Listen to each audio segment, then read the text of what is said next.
The sound of the blaring alarm rang out all over the campus and around the surrounding streets.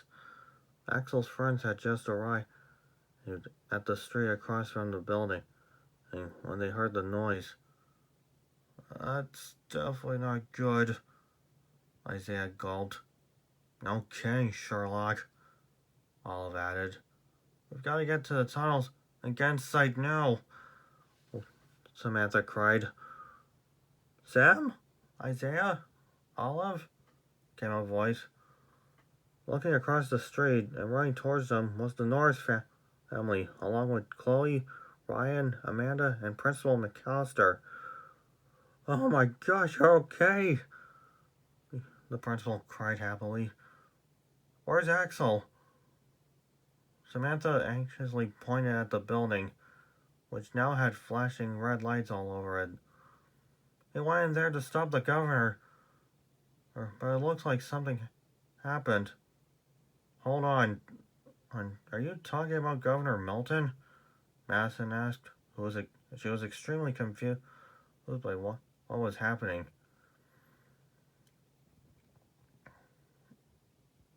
"Yes, I promise. I will explain everything, but we have to get inside now. There's a way in around the back." "Well, that saves us time. We were trying to get in anyway, and when we spied you guys," Chloe said. "Great, we could use the help," Jacob said. The kids took off towards the back, while the adults tried their best to keep up.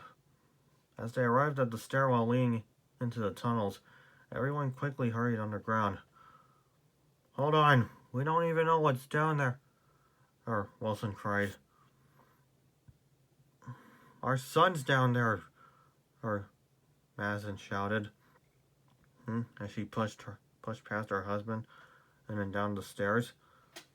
Principal McAllister then tapped Wilson's shoulder. "I'll stay with Emily and the kids. They'll be safer up here. Go with your family." Wilson nodded, but as soon as he left, Chloe, Ryan, and Amanda pushed past Principal McAllister and into the stairwell. "What are you doing? Get back here!" she cried.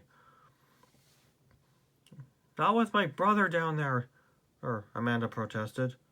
"And our friends," Ryan added.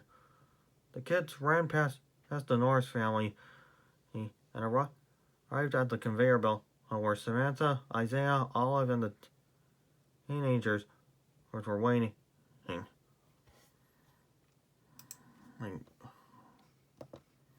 We gotta get onto that bridge," Patrick announced.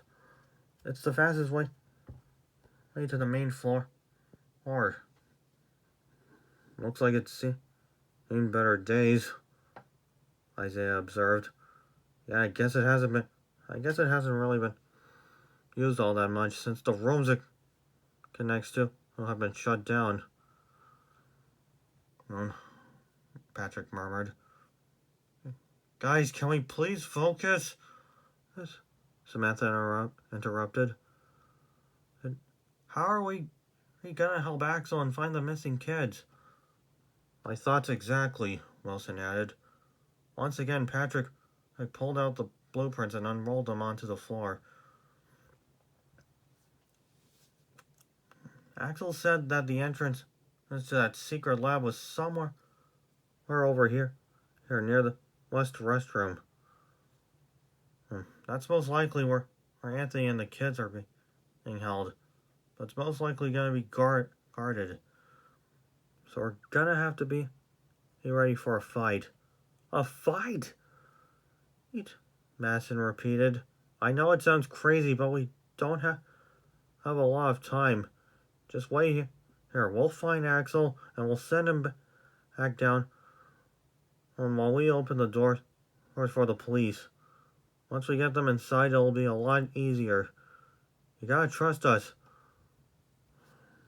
While Madison and Wilson didn't really trust the three teenagers, having only just met them, they could see that they wanted Axel safe just as much as they did. But alright, but if anything goes wrong, you all come back down here, understand? The kids nodded, and after using the ladder that Axel had found to reach the bridge, and they carefully made their way to the stairs that led to the main floor. Meanwhile, Axel had made it out of the lab and was hiding under one of the escalators, holding the laptop up against his chest. He peeked out to see what the lobby looked like, and found Professor Reid, Jack, and Ben searching all over the room. The alarm and the governor's warning had alerted them that Axel had gotten a hold of the laptop and the information inside it, and were looking for him. I gotta get this out of here, he whispered to himself.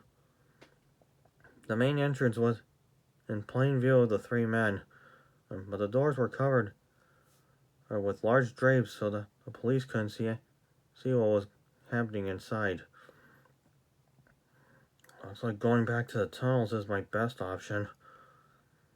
Axel waited until the men had left the area, and he carefully moved out from under the escalator. Tiptoeing towards the door, Axel kept a firm grip on the laptop, but as he neared the edge of the lobby where the door stood, he suddenly heard a shout coming from the second floor. There he is! Axel looked up and saw Ben point down at him, followed by Jack suddenly grabbing the laptop. Give me that! He roared,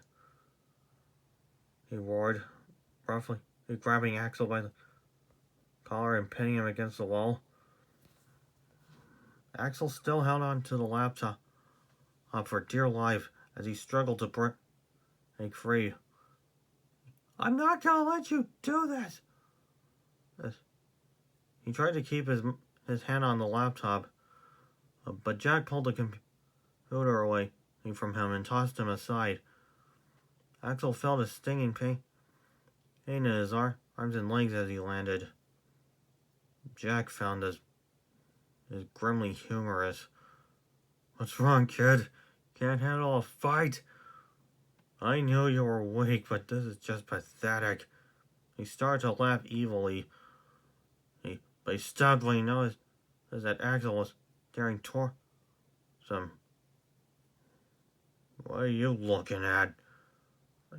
Before Axel could answer, a sudden kick between Jack's legs caught him by surprise.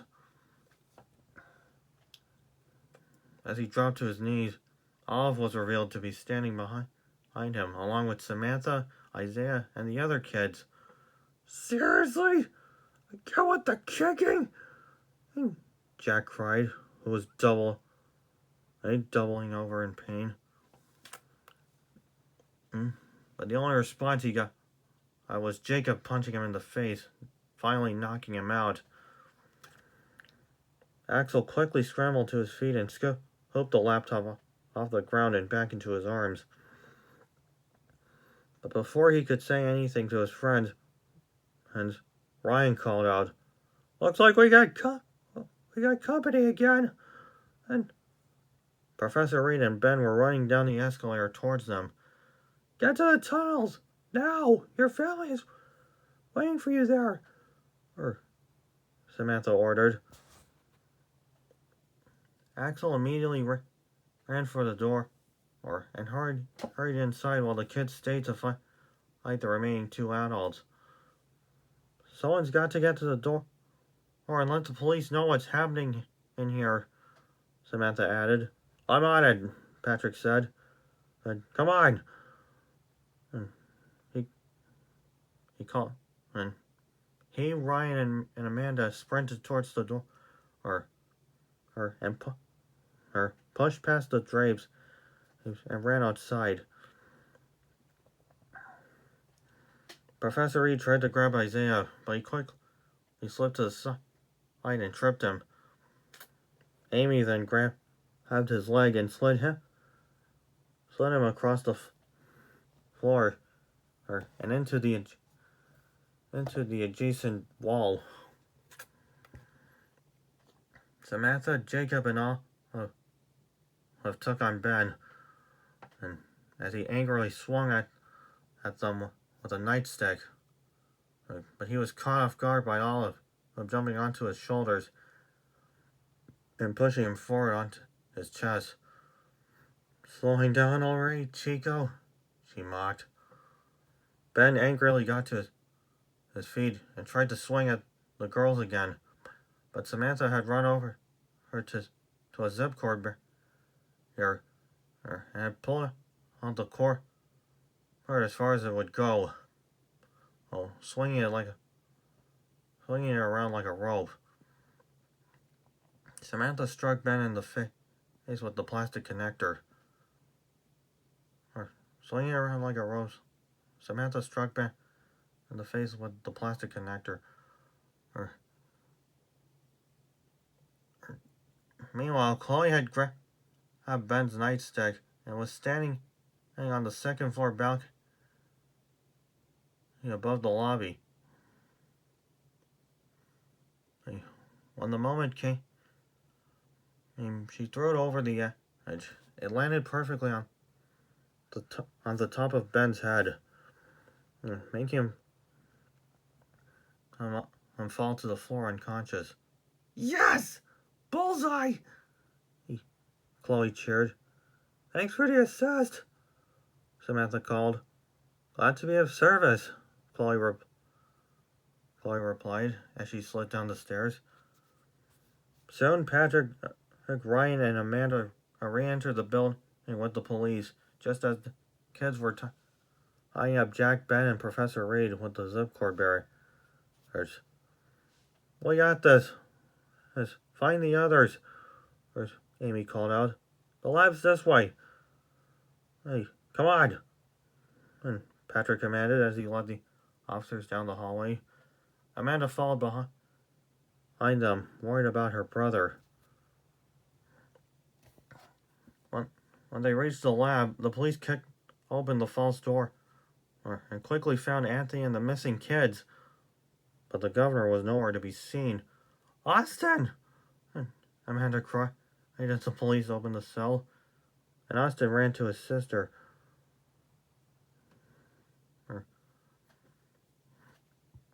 Where's Axel?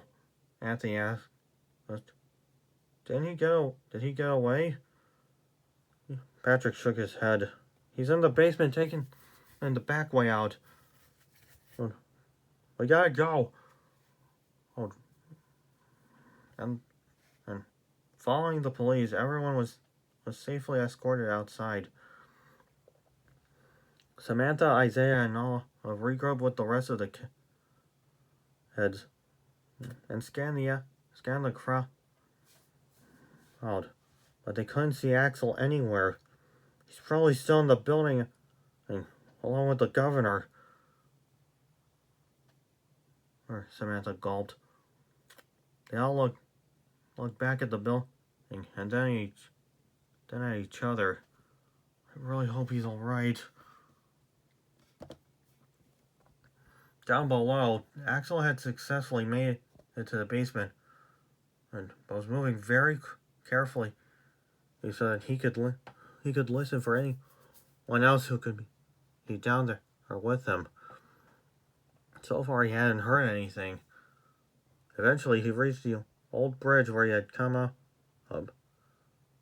Below, by the conveyor belt, he saw his parents and his older sister.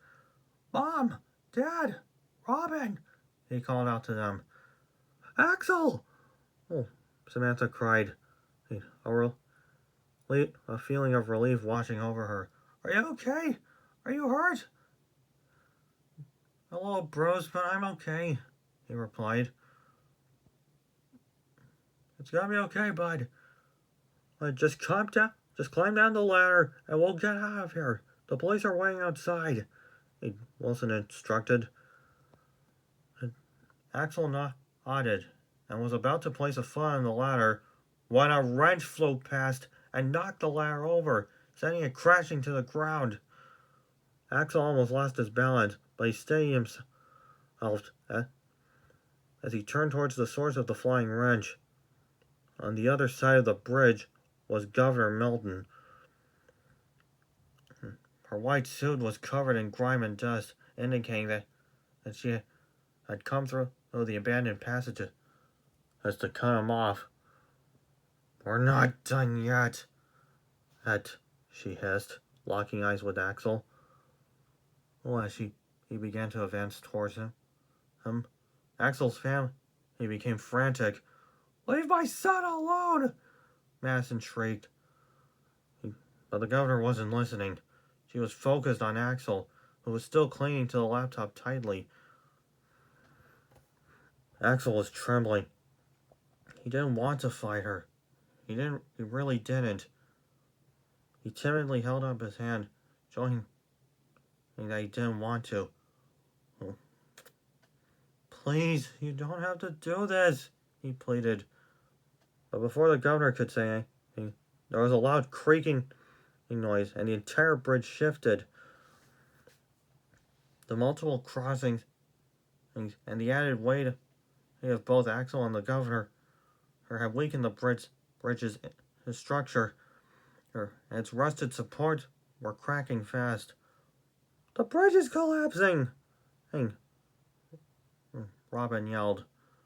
With one more loud snap of the rusted metal, the bridge slid sideways and landed hard on the top of one of the fertilizer vats traveling up the horizontal conveyor belt.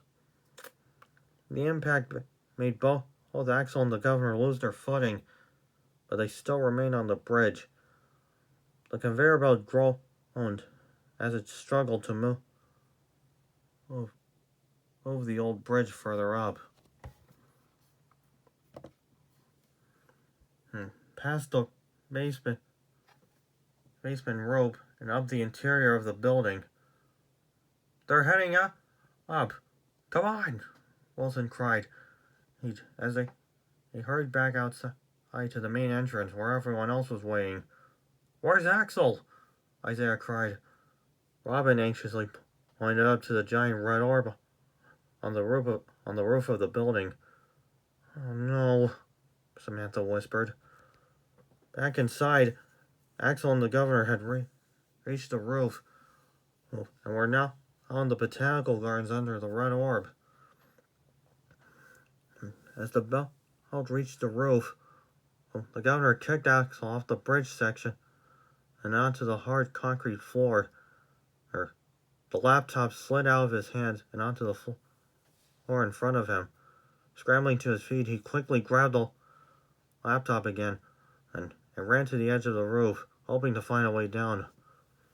But there wasn't one. Give me my laptop, the governor said. Axel gulped as he saw her getting closer to him. Still trembling, Axel knew he had to try something. Miss Milton, I don't know what happened or who hurt you all those years ago, but taking away the free will and thinking of hundreds of kids isn't going to change what happened. I know how that pain feels, but you can't let it control your life. I'm trying to make sure that people can live their lives without judgment or fear. I'm giving you the one chance to live the life you all always wanted, and you're throwing it all away for people who never cared about you. The governor growled. I know they heard me, But if I let you do this, I'm no better than, just like you. The governor's pupils shrank,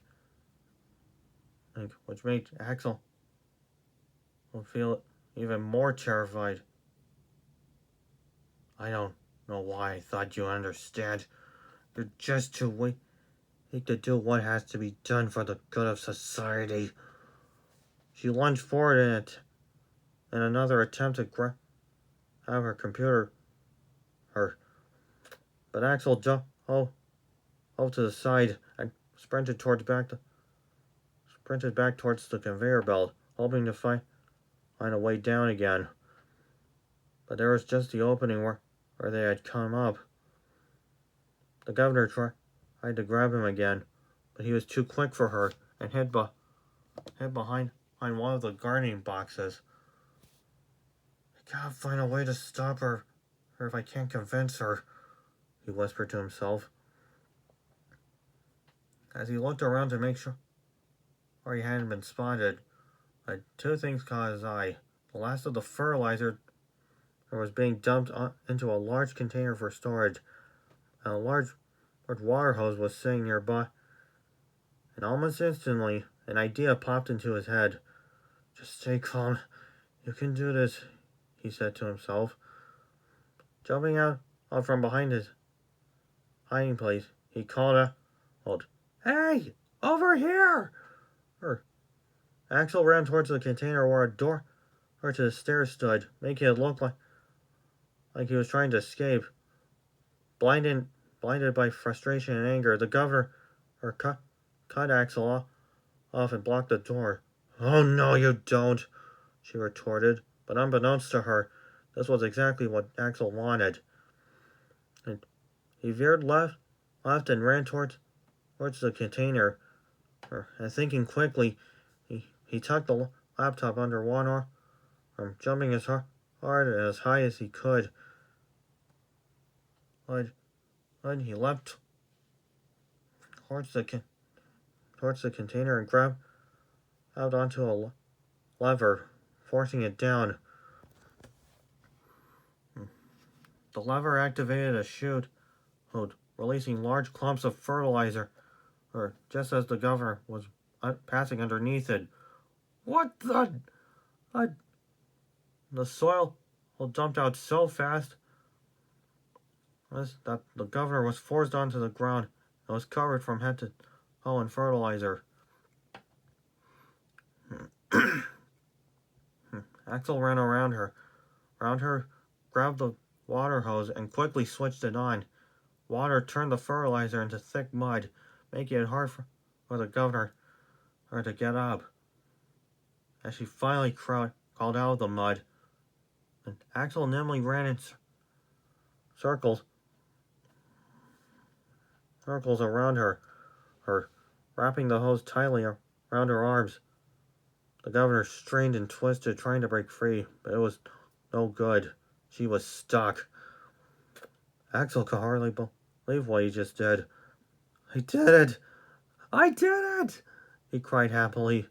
Just then, the roof access door burst open, and police officers quickly ran over to him, followed by his family and his friends. "What the heck happened here?" the leading officer questioned. Axel grabbed the laptop once more off the ground and handed it to the officers. "It's all in here," he explained. And he opened the laptop to show them what it meant. The police were horrified when they saw the governor's plan displayed on the screen. And the missing kids and how the missing kids were connected to it. But as they untied the governor and placed her under arrest, the police spoke to Axel's parents. "You have a very brave boy. You have a very brave boy," one of them said with a smile. Madison smiled proudly at her son. "Yeah, I guess I do." "Oh, she murmured. After he finished giving another officer his statement, Axel walked over to his friends. Guys, I'm really sorry for running off like that. I just didn't want to drag you into any more trouble. So I thought I should just stop all of this by myself so that none of you would get hurt. You guys are the greatest friends I ever had. I didn't want to ruin our friendship. Samantha, Isaiah, and Olive all smiled kindly at Axel. Friends? Samantha asked, holding out her hand. But Axel just hugged her instead, followed by Isaiah and Olive. How about best friends? Axel asked, as the four friends hugged each other tightly, relieved that they were all safe and that the battle had been won.